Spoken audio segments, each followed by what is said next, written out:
Welcome to selection pool. आज है 16 नवंबर 2025। 16 नवंबर 2025 से जितने भी इंपॉर्टेंट करेंट अफेयर बनते हैं सारे हम लोग इस वीडियो में डिस्कस करेंगे। अगर आप इस चैनल पर नए हैं तो चैनल को सब्सक्राइब कर दीजिएगा, बेल आइकन को प्रेस कर लीजिएगा। अगर आपको वीडियो अच्छा लगेगा, लास्ट तक देखिएगा तो आप लाइक जरूर करिएगा, वीडियो को शेयर जरूर करिएगा। तो चलिए हम स्टार्ट करते हैं। किस खिलाड़ी को वर्ष 2025 के लिए गोल्डन बूट से सम्मानित किया गया है? तो लियोनेल मेसी को गोल्डन बूट से सम्मानित किया गया है। ये ऑप्शन नंबर सी जो कि करेक्ट आंसर हो जाएगा। लियोनेल मेसी को 2025 में सर्वाधिक गोल करने वाले खिलाड़ी के रूप में गोल्डन बूट सम्मानित किया गया। यह पुरस्कार हर वर्ष के शीर्ष को जो मतलब अच्छा गोल करता है, गोल स्कोर को दिया जाता है। जो बेहतरीन गोल स्कोर किया जाता है उसी को ये गोल्डन बूट दिया जाता है, हर साल दिया जाता है।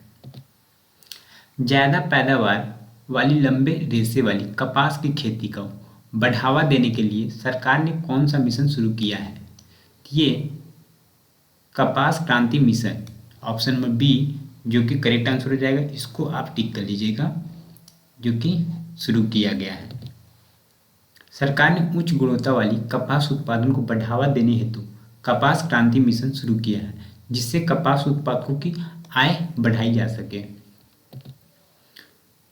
रोड्रिगो पाज को किस देश का राष्ट्रपति नियुक्त किया गया है?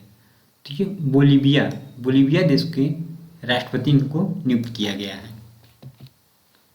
रोड्रिगो पाज को बोलीविया का नया राष्ट्रपति नियुक्त किया गया है, जिन्होंने देश के आर्थिक सुधारों और सामाजिक स्थिरता पर जोर देने का वादा किया है। इन्होंने क्या किया है? आर्थिक सुधार और सामाजिक स्थिरता पर जोर दिया है और उन्होंने वादा किया है वहाँ की जनता से। जापान की पहली वॉइस एक्टर कौन बनी जिन्हें पर्सन ऑफ कल्चर मेरिट सम्मान के लिए चुना गया है? तो ये जो कि इसका करेक्ट आंसर हुआ मसाको नोजोवा, ऑप्शन नंबर ए जो कि करेक्ट आंसर हो जाएगा। इनको ये सम्मान दिया गया है। ये सम्मान इनको ड्रैगन बॉल श्रृंखला में सोन गोकू की आवाज़ देने के लिए प्रसिद्ध है और यह सम्मान पाने वाली पहली वॉइस एक्टर बन गई हैं। चिली में आयोजित अंडर फीफा वर्ल्ड कप 2025 का खिताब किसने जीता है? ये मोरक्को ने जीता है, ऑप्शन नंबर सी जो कि करेक्ट आंसर हो जाएगा। इसको आप टिक कर लीजिएगा। मोरक्को ने शानदार प्रदर्शन करते हुए फाइनल में ब्राजील को हराकर, किसे हराकर? ब्राजील को हराकर पहली बार ये खिताब जीता है। कौन जीता है? मोरक्को ने किसको हरा कर जीता है? ब्राजील को। हाँ, ब्राजील को हरा कर जीता है। ये पहली बार ये खिताब जीते हैं मोरक्को साहब ने। गोवर्धन असरानी कौन थे जिनका 84 वर्ष की आयु में निधन हो गया है? ये एक अभिनेता थे, ऑप्शन नंबर बी जो कि करेक्ट आंसर हो जाएगा। इनका 84 वर्ष की उम्र में निधन हो गया है। गोवर्धन असरानी एक प्रसिद्ध अभिनेता थे जिन्होंने कई हिंदी फिल्मों और कॉमेडी भूमिका में उत्कृष्ट प्रदर्शन किया है। तो इनका क्या हो गया है? निधन हो गया है। ठीक है, अब बढ़ते हैं हम नेक्स्ट क्वेश्चन की ओर। भारत और किस देश ने युवा वैज्ञानिकों के लिए रामानुजन फेलोशिप शुरू की है? ये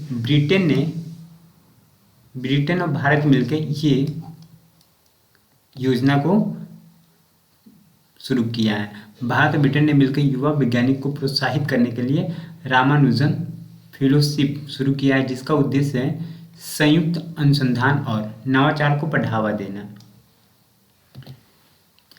जय मैक्स 2025 नामक सैन्य अभ्यास भारत और किस देश के बीच आयोजित किया गया है? तो ये जापान के साथ ये युद्ध जय मैक्स 2025 किया गया है। जय मैक्स का फुल फॉर्म है जापान इंडिया मैरीटाइम एक्सरसाइज। ये एक द्विपक्षीय नौसैनिक अभ्यास है जो समुद्री सुरक्षा और आपसी सहयोग को बढ़ावा देने के लिए आयोजित किया गया है। ग्लोबल एनवायरमेंटल रैंकिंग के अनुसार भारत को फॉरेस्ट एरिया में कौन सा स्थान मिला है? तो भारत को 9वां स्थान मिला है, ऑप्शन नंबर सी जो कि करेक्ट आंसर हो जाएगा।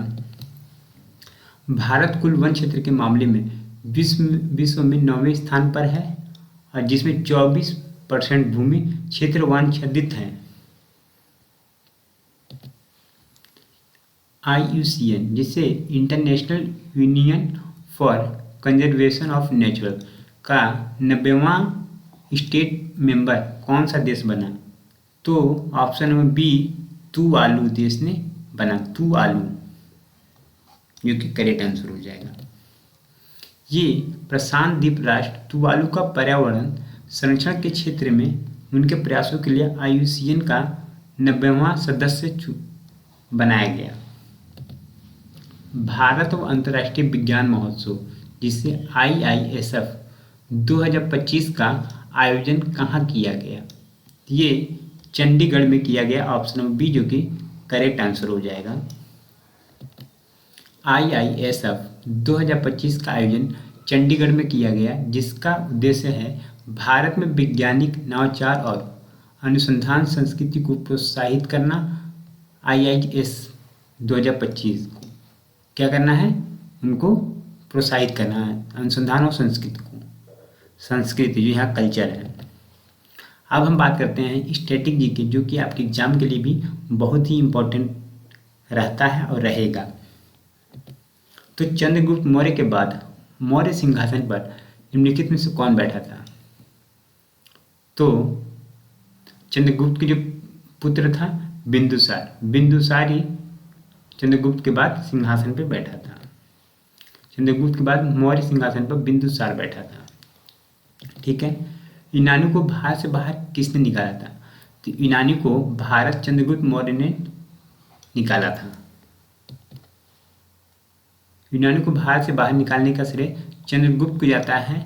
वो 300 ईसा पूर्व की बात बताएं आपको कि यूनानी शासक थे सेल्यूकस और चंद्रगुप्त मौर्य। इन दोनों के बीच में मध्य में युद्ध हुआ। युद्ध के उपरांत एक संधि हुआ। संधि में सेल्यूकस निकोटर ने क्या कहा कि चंद्रगुप्त मौर्य के साथ अपनी पुत्री का विवाह कर दिया। और दहेज में इसके बाद जो एरिया था आरोकोसिया, जेडोसिया और पेरीमेसी दाई कि ये सारे के सारे इसने दहेज में चंद्रगुप्त मौर्य को दे दिए। ये सारे के सारे इसने दहेज में दे दिए। बिंदुसार के शासन के दौरान अशांति कहाँ थी? तो अशांति तक्षशिला में था और वहाँ पे अशोक को भेजा गया। अशोक को वहाँ पे भेजा गया। चंद्रगुप्त मौर्य के उत्तराधिकारी उसके पुत्र कौन थे? बिंदुसार थे। और उन्हीं के शासनकाल में तक्षशिला में क्या था? विद्रोह हुआ। उसी विद्रोह को रोकने के लिए अशोक को कुमार मात्य बनाकर भेजा गया। वहाँ का विद्रोह दबाने के लिए भेजा गया। अशोक ने न केवल विद्रोह को शांत किया बल्कि वहाँ के प्रजा का प्रेम और विश्वास दोनों को जीत लिया था। चंद्रगुप्त मौर्य ने अपने अंतिम दिन कहाँ पे गुजारे थे? तो श्रवणबेलगोला में इन्होंने अपना अंतिम दिन गुजारे थे, जो कि मैसूर में स्थित है। जैन लेखकों के अनुसार चंद्रगुप्त मौर्य ने अपने अंतिम दिनों में क्या किया? जैन धर्म अपना लिए थे और वे अपने जीवन के अंतिम चरणों में अपने पुत्र के पक्ष में अपने सिंहासन को छोड़कर जैन साधु से इन्होंने दीक्षा लिया और भद्रबाहु के साथ श्रवणबेलगोला चले गए और वहाँ उन्होंने अपने काय क्लेश द्वारा शरीर का त्याग किया था। अब जो शरीर का त्याग किया जाता है उसे जैन धर्म में सलीखाना कहा जाता है। क्या कहा जाता है? सलीखाना कहा जाता है। अशोक के अधीन मौर्य राजतंत्र का सबसे सही वर्णन निम्नलिखित में से कौन सा होगा? तो अशोक के समय इसने क्या किया था? केंद्रीकृत एकाधिपत्य के पालन किया था। ऑप्शन बी जो कि करेक्ट आंसर हो जाएगा। अच्छा, कल का क्वेश्चन क्या था? मानव हाथी संघर्ष की बढ़ती चुनौती से निपटने के लिए गज रक्षक ऐप किस राज्य में लॉन्च किया गया है? तो ये आपका मध्य प्रदेश राज्य में ये गज रक्षक ऐप को लॉन्च किया गया है। गज रक्षक ऐप मानव हाथी संघर्ष घटनाओं को कम करना और समय समय पर अलर्ट देना, जो इसके आसपास जो कस्बे हैं उन सबको अलर्ट देने के लिए यह गज रक्षक ऐप को लॉन्च किया गया है। यह क्या क्या करेगा? लोकेशन और मॉनिटरिंग दोनों सिस्टम इससे जुड़ा हुआ है, तो बीच बीच में ऐसा काम करेगा। आज का क्वेश्चन है, केंद्रीय औद्योगिक सुरक्षा बल CISF का महानिदेशक किसे नियुक्त किया गया है? तो ये आपके सामने 4 क्वेश्चन ये लिखे हुए हैं ऑप्शन, इसी 4 ऑप्शन में से एक ऑप्शन आपका सही होगा। तो फ्रेंड्स, आपको कैसा लगे वीडियो तो आप कमेंट करके बताइएगा और लाइक जरूर करिएगा वीडियो को। अगर आप इस चैनल पर नए थे तो चैनल को आप सब्सक्राइब करिएगा और बेल आइकन को प्रेस करिएगा, ताकि आपको सिलेक्शन बुक के जितने भी नोटिफिकेशन हैं वो आपको मिल सके। तो अब हम मिलते हैं नेक्स्ट वीडियो पे, तब तक के लिए जय हिंद, धन्यवाद, थैंक यू।